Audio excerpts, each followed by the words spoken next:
Then guys, so we've just got to London. We're just outside Liverpool Street station, and first thing we see is a police vehicle idling, and with the engine on, driver's on her phone. Not very good, is it?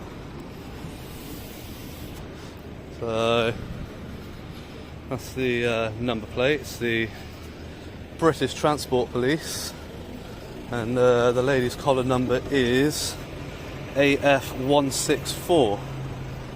So we'll get that as a complaint. Doesn't look like she was doing any work business there either. That's not good at all.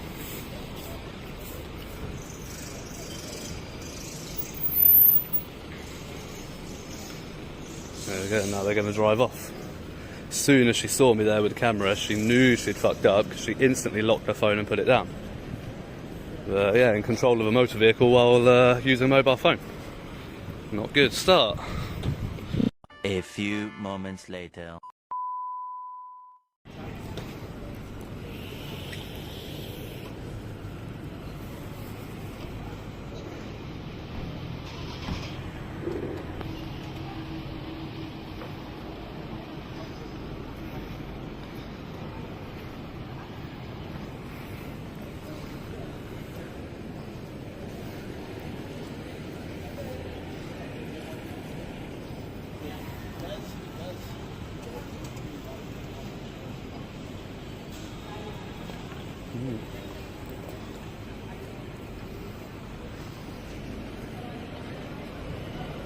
Are you on duty? Are you on duty at the moment? What's it got to do with you? So I'm just asking. We might be. You might be. Are you or aren't you? I mean, I don't want to bother you if you're off duty. Do you have a crime to report, sir? Pardon? Do you have an issue? But it depends if you're on duty or not. If you're on duty, then yes. There's a police station just over there. Okay, but so you're not on duty? I might be on duty, but it's nothing to do with you, is it? Okay. So what's your collar number? No epaulets. Okay. That's right. I got the. And yourself? You've got collar numbers there? Yeah, it's on the arm, Is it? Oh yeah, sorry. A40. Brilliant. Thank you. So I can't see his. That's all. Yeah, because it's on his other arm. Oh, it's on the other one, is it? Yeah. Okay, no worries. Yeah. That's fine. I got the reg numbers, so we'll do it that way instead then. But, Can we help at all or not? well, apparently not. So he just told me you can't. So Can I no. help? No, he just told me you can't. So no, you're good. Well, I've just asked you. What are you doing? Oh, taking some pictures. Is that it? Yeah, evidence, isn't it? Evidence of what? Well, he said you might be on duty.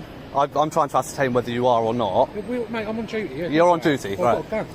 Okay, that's fine. I don't know if you're on, but you're on duty. That's fine. You're So I'm just asking wondering. questions. Well, not necessarily. You might be on break or something. I don't know. But I'm on duty, yeah. okay, right. So my point is, What is your point?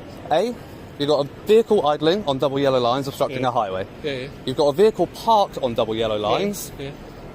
You're on duty. You're not attending an incident though. No. You guys are buying lunch. I'm buying a coffee. Yeah. Yeah, but yeah. Yeah. So I'm- I just don't think that's an appropriate use of our time and our money. So we're parked on WO lines. Yes. This one kicks off fast, and it doesn't hold back. Within seconds, we're thrown into a confrontation that touches on something almost everyone has an opinion about: how public officials use taxpayer money. The setting? Right outside one of the busiest transport hubs in London. The situation? A marked police vehicle, engine running, parked on double yellow lines, while officers appear to be grabbing coffee. Now on the surface, this might seem minor, even trivial. But here's where it gets interesting.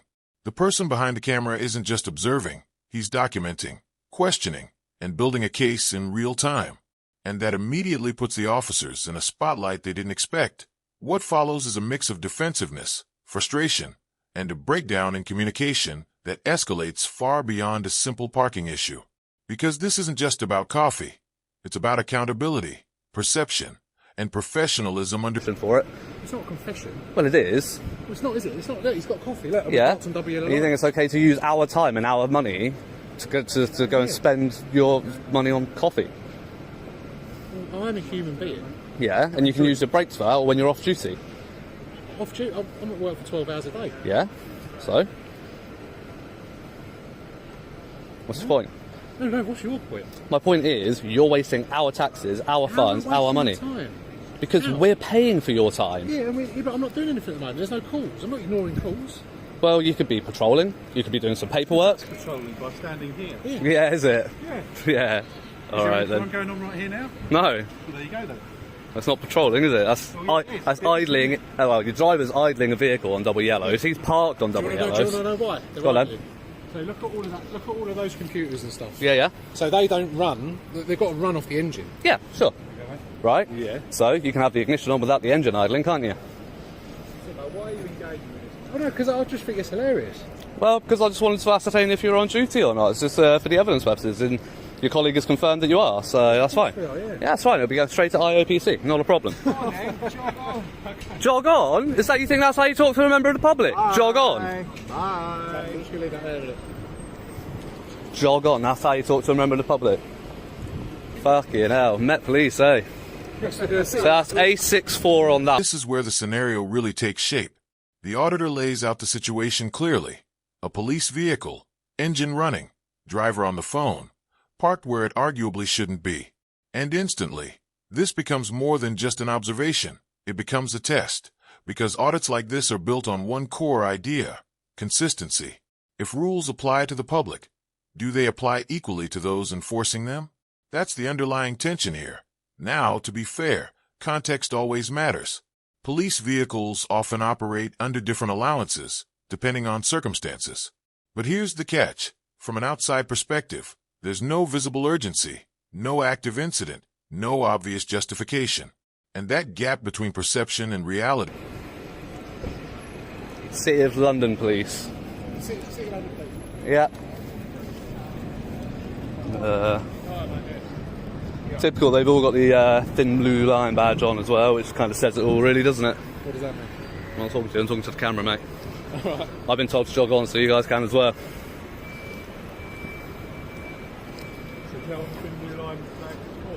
Hi there, have you just got a collar number there for me, please? Alpha 84. Pardon, sorry? Alpha 84. Alpha 84, thank you. Yourself? 69. Alpha 69, yeah.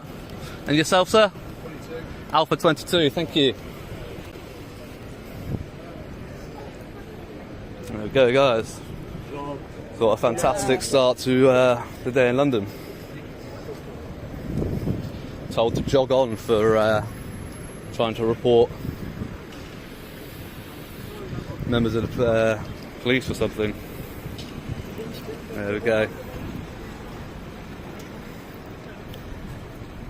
So this is how they spend our time and our money, just sat there chit-chatting in their vehicles. But apparently this is patrolling. Idle chit-chat through windows is patrolling to City of London Police. They think that's acceptable use of our taxpayers' money. There we go. First real point of friction. A simple question that somehow doesn't get a simple answer. Are you on duty? It's straightforward, relevant, and directly tied to the concern being raised. But instead of clarity, the response is vague, almost evasive. This is where communication starts to break down. Because when someone asks a reasonable question and doesn't get a clear answer, suspicion tends to grow. And once that happens, the tone of the interaction shifts from curious to confrontational. Notice how quickly the officer moves from neutral to defensive. It's nothing to do with you. That line alone creates a divide. It signals that the conversation isn't welcome, even though the situation... Self? I'm alright. Good. Yeah. Can I help you? No, I'm just asking what's the purpose of taking the pictures of the entrances of the building? Pardon? What's the purpose of taking pictures Right. of the entrances of the building? How do you know what I've taken pictures of? How do you know I've taken pictures? I've seen the position you hold the camera. How can you have seen the footage on my camera? I said I've seen the position. Oh, the position of my Yeah, camera? I know you're filming. Pardon? I've seen the Yeah, I am position. filming, yes. Yeah, I've seen the So I haven't position taken that any you're holding. pictures, I said taken I've some seen the recording. position. Well, there you go. It's the same thing. You know? One is still and one is moving. Yeah, so one's a picture, one's not. Yeah. There we go. So we're not going to go in that bit. I'm just asking you what's the purpose of it. Well, have you asked them? Yeah, I've spoken to them. Yeah. They're dealing with these ladies here and babies. Okay, cool. Good for them. Well, you haven't answered me. Well, I don't know who you are. You haven't identified yourself. Why would I answer you anything? Do I have to? I'm not arresting you. I'm not doing anything like that. Do you have the power to arrest me? I'm just simply asking you a question. Do you have the power to arrest me? No one has the power to arrest anyone unless they commit a crime. Well, no, but if I were committing a crime, would you have the power to arrest me? Well, Do you have the powers of constable is what I'm asking. We leave that for later then. Do you have the powers of constable? We leave it for later. Well, if you're not going to identify yourself, I'm going to put my headphone back in and I'm just going to ignore you, alright? Thank you. No worries, I'm going to carry on with my business and you can just go back to yours. To answer that, You can tell me, or I can walk around the building and be nosy and snoop through windows. I was just trying to have a civilized conversation with you and you threw me off. And now you want to ask me a very nice question. See? I mean, it takes two, innit? well, Sometimes you just have to be nice to each other. I was being nice to you, but you weren't being nice to me. well, I mean, if you were being nice, okay. I'm not saying you haven't been nice. I'm not saying you haven't been nice, but you haven't been professional. No, I have been. No. Being professional would be identifying yourself. Good afternoon, sir. I'm so and so. because you're not This doing is my anything authority, wrong. so that's what I'm using to ask You're you. not doing anything wrong. This is why I came to you and just asked you yeah. nicely. Yeah. And you just throw me off like that. Well, at the end of the day, I mean, it's London. Do you stop every single person that stops and takes a picture of this building? It's a big building, it's a government building, it's an interesting You know, building. when you're in your home, it's your place. If somebody enters your home, you can do whatever you want. Wow. But if you see somebody in the street misbehaving, So you're saying I'm misbehaving? It's up to you to whether intervene or just pass them by. I would recommend just pass by. Like, what? I mean, Depends on the situation. You should have said it depends on the situation, because if it means saving a life, you would have. well, of course, yeah. But somebody taking some photos of a building, you just ignore. this is why I just Observe and report by all means. That's probably what your job is. I I assume your job is a security, and that's probably the extent of your power. So observe, report. That's what you need to do. Nicely as a brother to a brother, but you just trying to handle things a different way, which I. Well, I don't like being accosted by people. Clear, and neither side is backing down. The auditor lays out his argument: public funds, public time, and what he sees as misuse. The officer responds from a different angle: availability, workload, and the reality of downtime during a shift. And this is where perspective really matters. From the auditor's view, every moment counts. If officers aren't actively policing, it looks like wasted resources. From the officer's side, breaks and downtime are part of the job, especially during long shifts. The problem? Neither side is acknowledging the other's perspective. Instead of finding common ground, the conversation becomes a loop, each point reinforcing their own position without... The last one I watched was the one with the security group, where the guys, when you walk down to the gate, and the guys try to behave a certain way. I watch your videos all the time. Well, me? Yeah. How do you know who I am? You know the voice. You recognise the voice. My man. I'll tell you what. I'll give you a fist bump for that. I'll give you a fist bump. I swear to God. I'll give you a fist bump for that. Even yesterday I was watching. Yeah, down at the US Embassy. Yeah, I thought. Yeah, mate, I love it. So I just approached you nicely and tried to talk to you nicely. I appreciate that. You know. I appreciate that. But from my position, you've got to understand. Somebody approaching me in uniform with a sense of authority, judging by what you're wearing, the badge, you know, you've got to take into account that you should identify properly. No. There was anything going, but sometimes this is just your behavior affects someone's attitude. Because I just come to you nicely like a brother, and I said, you could have said to me, you know, I'm just doing something for my channel, okay, and I would just say, okay. Yeah. But if I say that, then it kind of gives the jig up. And to be fair, I shouldn't have to explain myself, because I don't have to explain myself, you know, and that's the point of it as well. Explain it, just say Well, that. yeah, but I don't even have to say that, and that's the point. Is that I'm not obliged to, so why would I? You know what I mean? No, you don't. You know, I don't like to give up the game. Believe me, I know you. Yeah. I know you. I know the sport. I know the sport. This is why you see, I didn't come over here and try. Yeah. Come over here nice, Yeah. I saw you look at me across the road, and then. I saw you before, and then I said, let me just ask you. Fair enough. Okay, you've asked, and obviously you know what's up. You recognise my voice. You know who I am. I know. It's all right. Crazy. It's mad. And you know as well as I do, the world has become a different place. Yeah, but People yes, are becoming more evil towards people. they can be, but that doesn't mean that we should have to sacrifice our rights for that. No, it's always, You know. it's always Because this is the rhetoric that dictators use. You know, they use these rhetorics. Innocent people that always get mistreated. You know. And it is. And this is how authoritarianism and dictatorships, fascism, this is how it breeds, by people giving up their rights for the sake of the greater good, you know, and that's how this breeds, that's how it gathers, you know. Priti Patel's already trying to get rid of the Human Rights Act, man. I mean, come on, what's up with that? You know? This is where it starts. She's trying to get rid of our human rights. But it was nice meeting you. I'm not going to get and you, brother. certain things. And you. Have a good one. Enjoy, yeah? There we go. So security guard, I tried to play the game a little bit with him, and he knew who I was, knew what I was doing, watches my videos, recognises my voice, so yeah, he'll see himself later. I did notice my video just cut out randomly for a second, so I'm just going to check that my storage capacity is all good before I continue on videoing. But other than that, The conversation shifts from actions to values, how public money should be used, what officers asterisk should be doing, and what the public expects in return. The officer responds with something simple but important. I am a human being. And that line cuts right through the argument, because behind the uniform is still a person working long hours, dealing with unpredictable situations, and yes, needing breaks. But here's the tension.